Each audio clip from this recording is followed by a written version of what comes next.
itu betina itu biasanya 350. Iya. Itu sudah bagus tuh. Iya. 350 atau 400-an itu sudah bagus. Yang kemarin 280 timbul betina.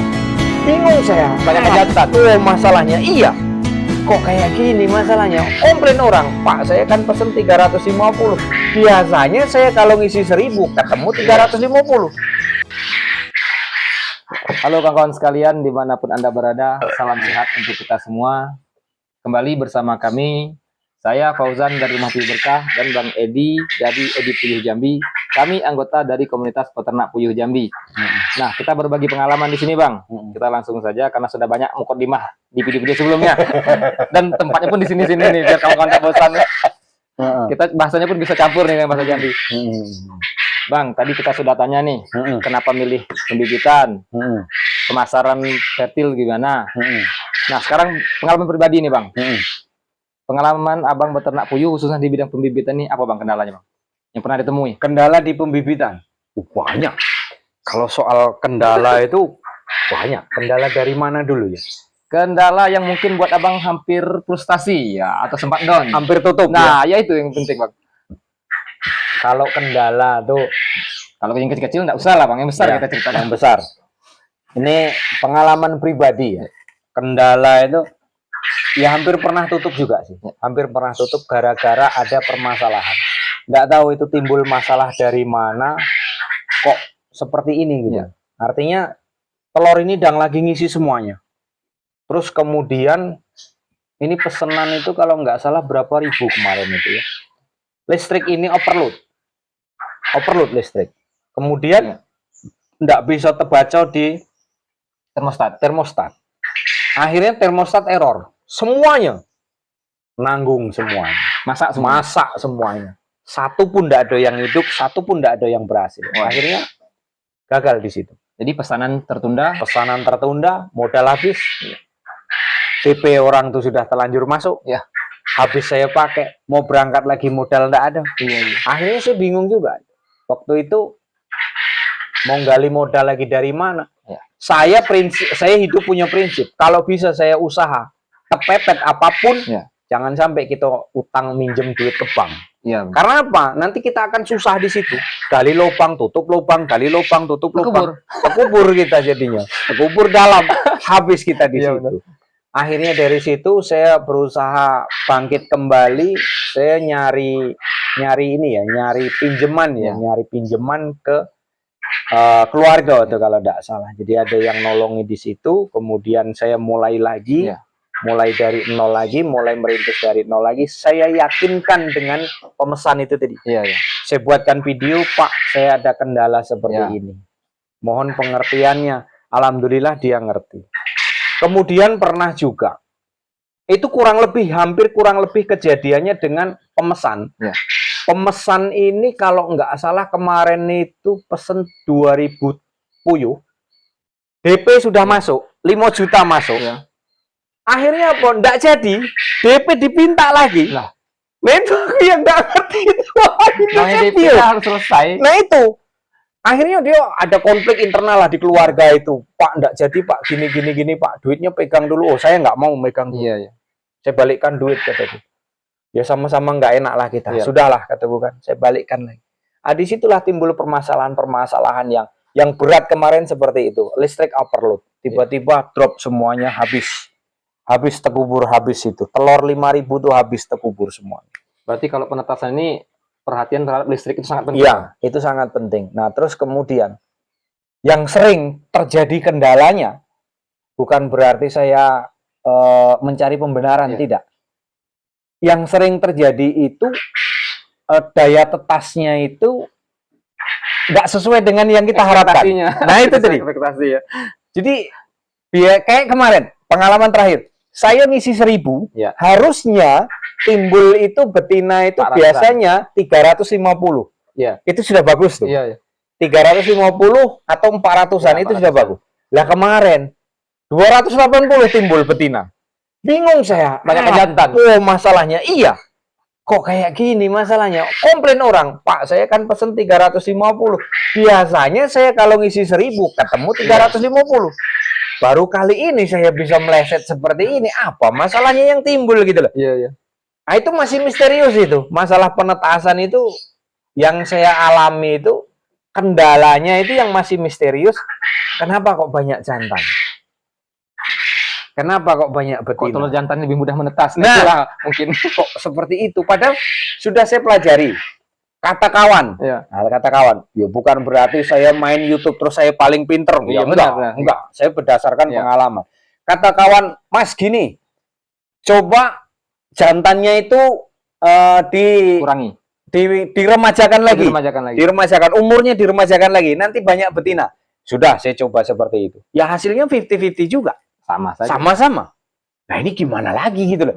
Nah terus Mas pilih telur yang sekiranya, ini. Iya, iya. Pilih telur yang sekiranya dia bulatnya oval, jangan terlalu tajam. Saya pilih juga. Ya ujung-ujungnya ya sama juga. 50-50 dia. Nah berarti masih misterius ini nih, Iya. kayak mana ceritanya. Nah seperti itulah kendala-kendala di pembibitan. Nah, terus waspada juga di tengah hari apabila dia netas. Itu perlu waspada kawan. Waspadanya apa? Cuaca. Ekstrim panas, Ya. nah itu sangat mengganggu. Artinya, begitu netas, tengah hari ini, Ya. panas bukan main, biasanya suhu panas dari luar itu bisa masuk ke dalam penetasan.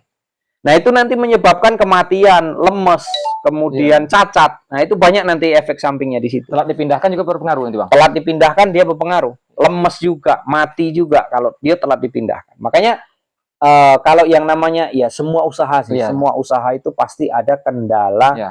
yang dimana di situ ditimbulkan itu memang berbagai macam permasalahan itu memang banyak di Ya. situ. Nah itulah kendala dari penetasan yang saya alami. Kalau kita berbicara kendala tetap ada kendala. Ya, pasti. Kalau kita berbicara hasil tetap ada hasil. Ya. Dinamika usaha memang seperti Ya, itu. Kali-kali bang. Nah, tuh. Kalau kali ini saya namanya di sini kita feedback ya. Ya, Jadi feedback. kita bisa belajar sama-sama belajar. Kalau kendala, sekarang kan Fauzan ini kan di Petelur. petelur. Ya. Kalau kendala di petelur, di telur konsumsi, itu rata-rata kendalanya apa? Boleh nanti mungkin bercerita dengan kawan-kawan. Nah, di sini Kendala di mumpung petelur. kita nih ngambil kontennya di 2 channel ya bang ya. Nah, jadi saling ada feedback. Nah, bisa belajar pembibitan, bisa belajar di petelur. Kalau di petelur ini bang, untuk kendala yang terpenting itu yang pernah saya temui nih bang, setelan kandang bang. Pengaruh ya? Sangat bang. Karena namanya tadi Pengaruhnya di beternak puyuh petelur ini kan untungnya tipis tadi cerita kita di awal, ya kan? Jadi populasi harus banyak. Populasi banyak. Kalau setelan kandangnya tidak Standar. tidak standar ataupun tidak sesimpel mungkin yang mempermudah kerja kita bang, lama-lama tutup bang. Jadi hanya perkara kandang. iya, setelan kandang. Yang paling fatal itu di lantai. Saya sudah banyak setelan lantai yang Iya, saya cek, bang. kalau lantai memang mudah jebol juga. Jebol, puyuh kemana-mana itu stres, bisa mati bang. Soalnya kita tidak tahu nih berapa lama dia di luar, berapa lama tidak dapat makan, tidak dapat minum. Nah itu setelan kandang pertama bang, kendala. Kemudian di pakan ini bang, pengaruh bang. Pengaruhnya? Terkadang kalau kita ini namanya peternak, saya ini pengalaman pribadi bang, pengen untung besar kita oplos bang. Selesai bang. Kalau kita tidak tahu ilmunya. Ya, jangan coba-coba ngoplos kalau udah tahu kawan. Nah itu tadi, kalau emang lebih aman selagi harganya masuk, ya kenapain oplos? Ya, yang oplos juga banyak kok bang, berhasil. Ya karena tadi mungkin beda lingkungan bang. Lingkungan ini kan, ya kami dataran rendah di sana dekat sungai. Dataran tinggi pasti beda. Oplos mungkin dia cocok, tempat kita oplos selesai. Nah itu bang untuk kendala. Pernah kematian ya luar biasa bang. Terus di awal-awal nih bang, karena ya belum tergabung ke komunitas nih bang. Nah, ini pentingnya juga nih kawan-kawan. Beternak petelur, khususnya petelur, harus bergabung membuat grup. Komunitas lah, di daerah masing-masing. Bisa dicari itu bang, di Facebook kan sudah banyak itu bang. Di media sosial itu, grup Jambi, grup Sumatera, kan gitu kan. Grup Jawa, kan gitu ada tuh, peternak puyuh Jawa, segala macam. Jadi, tempat bertanya itu tidak ada bang. Jadi ketika puyuh ini pernah sakit, pakai bawang putih bang. Pakai bawang putih, bawang merah, garam, micin. Ya kan bawang putih goreng. Bawang putih itu kan ya ada antioksidannya bang, untuk antibiotiknya juga bang. Di blender, diambil airnya, dimasukkan ke tempat minum. ya karena nggak tahu ilmunya. Banyak juga yang mati bang, gara-gara itu bang. Akhirnya ya ketemu kawan, bertanya segala macam. Gara-gara kandang itu tadi? Pengaruh kandang bang. Pengaruh kandang? Sakit itu, puyuh sakit, itu pengaruh kandang bang. Pengaruh perawatan, ya itu tadi. Contoh nih, lantai kandang ini seperti itu banyak bambu nih, lama nih. Kandang lama itu saya banyak lantai bambunya nih. Saya jejer bambu, kemudian saya kasih kawat ram. Kan kotoran kan nempel di bambu itu bang. Oh. Nah itu pengaruh bang, puyuh cepat sakit. Berkembang di situ ya? Iya bakterinya bang. Bakterinya. Nah jadi selain kandang itu ya kawan-kawan silakan lihat referensi-referensi di video-video Bang Edi, video daripada Rumah Puyuh Berkah. Itu cukup banyak referensi daripada kandang-kandang peternak di Jambi. Yang sudah boleh dibilang beternak puyuh ini sudah lebih dari 3 tahun bang. Ada yang sudah lebih dari 5 tahun. Nah tentu pasti ada resepnya kan. Nah itu kalau kendala itu bang. Kalau hampir tutup sih enggak, karena emang niatnya sudah dijaga dari awal bang. Tapi kalau kematian ya luar biasa, itu sudah ketemu bang 200-an. Sehari itu buang 10 ekor. Iya, pernah ya. Nah, sudah berapa kali eksperimen bang. Iya memang ya. Kalau nggak kayak gitu kita nggak bisa cerita. Nah itu kita nggak punya pengalaman. Apa yang kita jalani ya itu yang kita tuangkan. Iya benar. Berarti memang kandang berpengaruh ya? Ya kalau saya bilang setelan kandang bang. Setelan kandang berpengaruh. Kalau kandangnya maksimal ya usaha maksimal. Ya, benar. Hasil pun maksimal ya. Kalau kandang nggak maksimal ya jangan mengharap hasil maksimal kawan. Ya. Tutup tuh lah yang ada. Ya, benar. Ya pengen yang hati-hati nih bang. Bahasa sekarang kan efisiensi. Nah hati-hati efisiensi itu bang. Tidak sepenuhnya efisiensi itu bagus. Oh iya pasti karena penghematan itu tadi. Iya. Kayak puyuh nih misalkan kita program masuk efisiensi untuk pakan puyuh nggak bisa itu. Puyuh itu kalau pakannya mau dikurangi nggak bisa. Sudah ada standarnya. Sudah ada standarnya. Efisiensi dari mana lagi gitu loh. Kecuali kalau pakannya mau dioplos boleh mungkin efisiensi. Boleh, tapi ada hitungannya juga. Ada hitungannya juga. Ada hitungan protein juga. Iya benar. Nah dan juga kawan-kawan juga yang pakannya dioplos, apakah hasilnya pun sama dengan pabrikan murni? Mungkin kalau hasil telur bisa sama. Cuman umur bisa berpengaruh ya. Bisa berpengaruh. Masa produktif. Nah, biasanya kalau kita pakai pakan murni itu masa produktifnya biasanya bisa lama. Tapi kalau pakai pakan oplosan biasanya sebentar. Biasa lebih singkat ya. Iya, dia lebih singkat. Masa produktifnya, masa suburnya itu lebih singkat. Oke guys, mungkin hanya itu kita berbincang-bincangnya. Nah, salam ceketer nih. Ini ya. Kita tadi bukannya di channel Rumah Puyuh Berkah. Kita salam juga nih. Salam ceketer untuk penonton daripada channel Edi Puyuh Jambi nih. Nah, ini saya lupa nih karena dari tadi sudah banyak perbincangan. Boleh bang disapa dulu bang ini kawan-kawan yang dari ini penonton dari Edi Puyuh Jambi bang. Sebenarnya banyak sekali problematika yang mau kita sampaikan, tapi nantilah ya kita masih banyak waktu bang. Kita seiring berjalannya waktu. Nanti kita bahas masalah itu. Oke rekan-rekanku, terima kasih semuanya yang ada di seluruh Nusantara. Kemudian tadi yang dari Lumajang, Jawa Timur, terima kasih sudah masuk semuanya yang sudah masuk. Lampung apa kabarnya? Ini siap-siap ke Metro telurnya. Terus kemudian yang di Palembang, yang di Riau, Rokan Hulu, yang Rokan Hilir juga terima kasih. Di Batam terima kasih juga kemarin. Aceh, halo apa kabarnya? Masih semangat.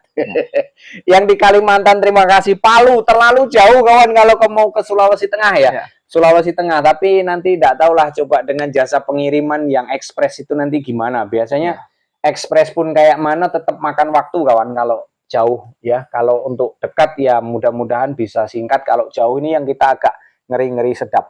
Tapi ya itu tadi, tetap kita usahakan yang terbaik gimana. Kalaupun memang nggak bisa ngirim telur pemurnian, mungkin juga bisalah kita sama-sama belajar.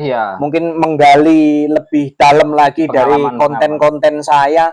Menggali lagi, syukur-syukur nanti kita bisa komunikasi ya. Tetap intinya kita tetap saling membantu di sini. Oke, terima kasih rekan-rekanku. Salam ceketer semuanya dari kami. Kembali ke studio. Jangan lupa nih, bantu pindah ke channel Rumah Puyuh Berkah nih. Penonton daripada Edi Puyuh Jambi boleh nih untuk berbagi pengalaman bang, menjadi referensi. Nah tentu ada inovasi-inovasi tersendiri daripada Rumah Puyuh Berkah dan juga kawan-kawan yang ada di sekitar Kota Jambi, khususnya peternak puyuh petelur. Nah, baik kawan-kawan, terima kasih atas perhatiannya. Salam sehat untuk kita semua. Ayo beternak puyuh itu asyik.